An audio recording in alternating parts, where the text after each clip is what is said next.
Très bien, j'y vais, annonçai-je sans hésiter davantage. Brigitte en laissa tomber son bouquet. Tu es sérieuse? Bien sûr, tu vois que je peux être spontanée. Et puis, si ce resto n'est pas bon, je pourrais le critiquer en connaissance de cause. J'en profiterai aussi pour demander au gérant s'il a besoin de fleurs pour décorer sa salle. Oui, super idée. Alors bonne chance et bon appétit. Je pris mon sac, traversai la rue et longeai lentement la terrasse, histoire de loucher dans l'assiette des clients. Beaucoup de légumes, des pâtes et un peu de viande saignante par-ci par-là. Je fronçai le nez. Mes soupçons se confirmaient. Ensuite, je lus l'ardoise à l'entrée, où figuraient les plats du jour. Pas de soupe. Alors pourquoi me donner cette peine? Sauf que je venais de me vanter de ma spontanéité auprès de Brigitte et que c'était l'occasion de nous faire connaître auprès d'un nouveau client. Je pris mon courage à deux mains, franchis le seuil et m'arrêtai net. Oh, tout avait changé depuis Monsieur Lee. 3 des murs étaient beige crème, celui du fond rouge foncé, et un lustre en bouteille de vin était suspendu au plafond. Partout, des photos montraient des vues célèbres de Hambourg, comme le navire-musée Rikmer-Rikmers, les docks, ou encore l'avenue de la Grosse Freiheit dans le quartier rouge. Et même si la quinzaine de tables n'était pas assortie aux chaises, l'ensemble formait un tout harmonieux. Finalement, ce restaurant n'était pas particulièrement bobo, plutôt cosy et convivial. Le genre d'établissement où je me sentais à l'aise, même si j'avais du mal à l'admettre. Il fallait toutefois revoir la décoration des tables, réduite au strict minimum, avec une salière et une poivrière. Ce lieu manquait manifestement d'un fleuriste attitré. « Bonjour !» Une jolie serveuse m'aborda avec un grand sourire. « Je m'appelle Anne. Bienvenue au Thiel. Tu peux t'asseoir où tu veux à l'intérieur. Malheureusement, toute la terrasse est occupée. À vrai dire, je me demandais seulement si... Tu peux te mettre là, m'interrompit Anne en désignant une table pour deux. Sauf si tu préfères près de la fenêtre. Elle me fit signe de la suivre et tira une chaise. C'est plus sympa ici, et tu profiteras quand même de la vue. Il fait beau, hein? J'adore l'été, pas toi? Je m'installai, complètement prise au dépourvu. Si, moi aussi, merci. Mais à vrai dire, je voulais juste savoir si vous proposiez une soupe du jour. Non, désolé. Les plats qu'on sert ce midi sont écrits là-bas, sur l'ardoise. Il n'y a pas de soupe au menu cette semaine, mais tu vas te régaler avec ce qu'on propose. Je te sers quelque chose à boire? Et zut! Mais je n'allais pas déclarer forfait si vite. On pourrait peut-être me préparer quelque chose qui, techniquement, ressemblerait à une soupe. Étant donné que le restaurant venait d'ouvrir, le chef devait veiller à satisfaire ses clients. Oui, j'aimerais un jus de rhubarbe. Anne nota ma commande sur son bloc. Je la retins alors qu'elle allait repartir. Attends, est-ce que ce serait possible d'avoir la soupe que vous servez le soir? Elle plissa le front. Je te conseille plutôt les asperges. Elles sont délicieuses. Ou sinon les pâtes aux blettes. Jens fait le meilleur pesto du monde. Je peux aussi te proposer la salade aux aiguillettes de bœuf. Par ce temps, c'est peut-être plus sympa qu'un plat chaud. Elle était si gentille et empressée que j'avais honte, mais les faits étaient là. Je n'avais aucune envie de manger des blettes, je détestais les asperges, et les aiguillettes saignantes que j'avais vues dans les assiettes des clients en terrasse ne m'inspiraient pas du tout. J'aurais dû m'en douter. La traditionnelle soupe vietnamienne aux nouilles du midi, c'était terminé. À quoi bon prendre une pause déjeuner désormais? Oh, monsieur Lee, comment avez-vous pu m'abandonner? Pourquoi pas, mais... Avant, c'était un restaurant vietnamien ici et il y avait toujours une soupe du jour. J'ai déjeuné ici tous les midis pendant 11 ans, tu comprends? Tous les midis, pendant 11 ans. Enfin, je m'interrompis, consciente d'étaler ma détresse au grand jour. Une petite soupe, c'est rapide à préparer, non? Tu penses que c'est possible? Anne, perplexe, me dévisagea pendant quelques secondes, puis répondit d'une voix douce, comme si elle s'adressait à un cheval nerveux sur le point de s'emballer. Je vais voir en cuisine ce qu'il est possible de faire pour toi.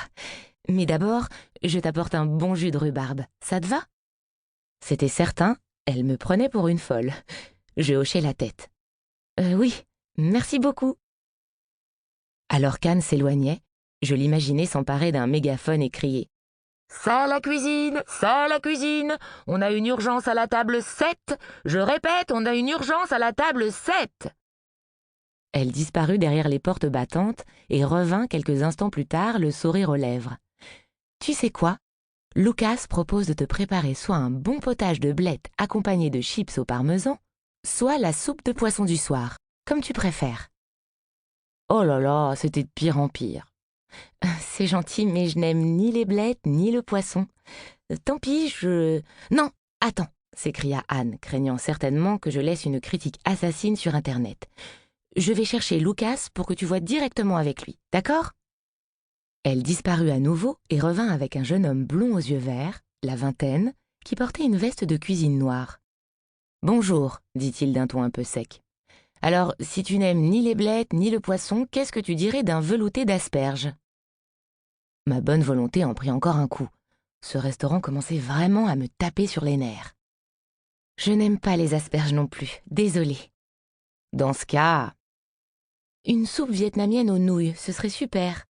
Et tant pis si elle n'est pas authentique à 100%. Lucas haussa un sourcil.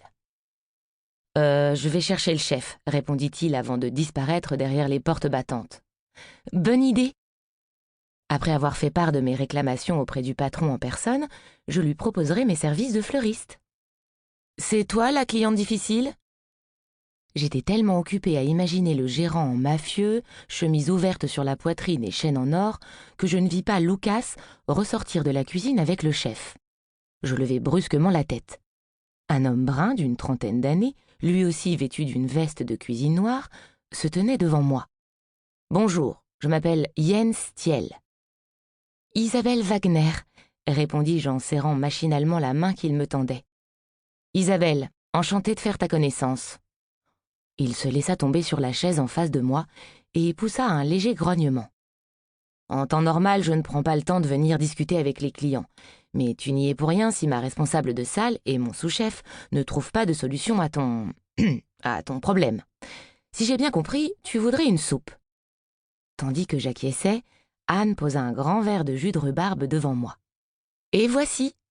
Merci. » J'attendis qu'elle reparte, mais elle resta pour observer la scène. « Résumons, reprit Jens.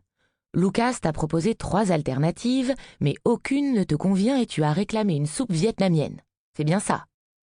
Non, j'ai suggéré une soupe de nouilles en précisant que je ferais avec si elle n'était pas authentique à 100%.